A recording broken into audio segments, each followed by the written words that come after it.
অনেক দিন হলো যে নতুন কিছু আমি রান্নাই করছি না, তবে আজকে আমার একটু মনে হলো যে চলো একটা কিছু রান্না করে খেয়েই নিই। তো প্রথমে নিলাম আমি একটা টমেটো, তারপরে একটা পেঁয়াজ আর দুটো কাঁচা লঙ্কা আর নিব ডিম। তোমরা জানো তো এই রান্নাটা, এই রেসিপিটা তোমরা চাইলে পরে সন্ধ্যে স্ন্যাক্স হিসেবেও খেতে পারো, বা বাচ্চা যদি থাকে ঘরে তাদেরকে দিতে পারো মজার ছলে, তারাও কিন্তু খেয়ে নেবে।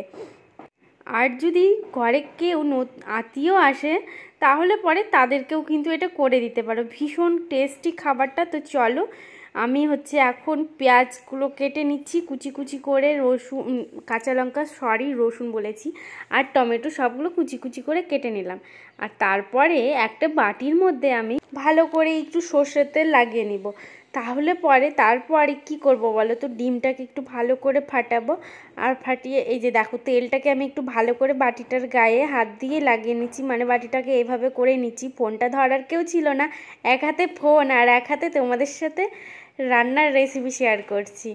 তো দেখো তোমাদের কাছে যদি ব্রাশ থাকে তাহলে তোমরা সেটা ব্রাশ দিয়েও করে নিতে পারো। আর এই যে এখন আমি ডিমটা ফাটাবো। প্রথমে ভেবেছিলাম আমি দুটো করব, তারপরে দেখলাম যে তোমাদের দাদাভাই তো ঘরে নেই, আসবে একটু পরে, কিন্তু এতক্ষণে ঠান্ডা হয়ে যাবে, তাই আমি ভাবলাম যে আমি আমারটুকু করে নিই, পরে তোমাদের দাদাভাইকে একটা করে দিব।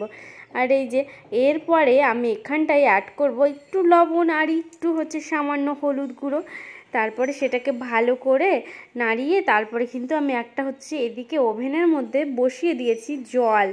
সেই জল দিয়ে কি ডিমের অমলেট হবে নাকি? তো চলো তোমরা পুরোটা দেখো। তোমরা তো জানো আমার নতুন নতুন এরকম রান্না বান্না করতে ভীষণ ভালো লাগে, আর এটা কিন্তু আমি ফার্স্ট টাইম করছি। প্রথমে একটু ভয় পেয়ে গিয়েছি যে কি ব্যাপার, জলের মধ্যে জলটা দেখো কিভাবে ফুটছে। এবার তো আমি ভাবছি বাটিটা কিভাবে দিব, তবু দিয়েছি, এই যে দিয়ে দিয়েছি ফাইনালি। আর এবার আমি তাকিয়ে আছি, তারপর দিলাম ঢাকা। ঢাকা দিয়ে কিছুক্ষণের পর তারপর ঢাকা তুলে দেখি যে মা এটা কি হয়েছে। তারপর কাছে এনে দেখি যে সত্যি ভীষণ সুন্দর হয়েছে। আর এটাকে এখন আমি সাইড দিয়ে চামচ বা চাকু দিয়ে কেটে প্লেটে তুলে নিয়েছি। আর দেখো একদম কেটে নিয়েছি। আমার একটু তেল একটু বেশি হয়ে গিয়েছিল, তোমরা একটু পরিমাণ হিসাবে দিবে। তোমরা তো দেখলে আমি কি কি অ্যাড করেছি, আর এর সাথে যদি একটু ধনে কুচি দিতে পারতে, আর পেঁয়াজটাকে একটু কুচি কুচি করে কাটতে লাগবে, আমি একটু মোটা মোটা করে কেটে ফেলেছি। আর দেখতে যতটা ইয়ামি, খেতেও কিন্তু অতটা ইয়ামি। তো এইরকম সুন্দর সুন্দর ভিডিও দেখতে হলে কিন্তু অবশ্যই আমার ভিডিও ফলো করতে হবে। তো চলো আজকের মতো বাই বাই।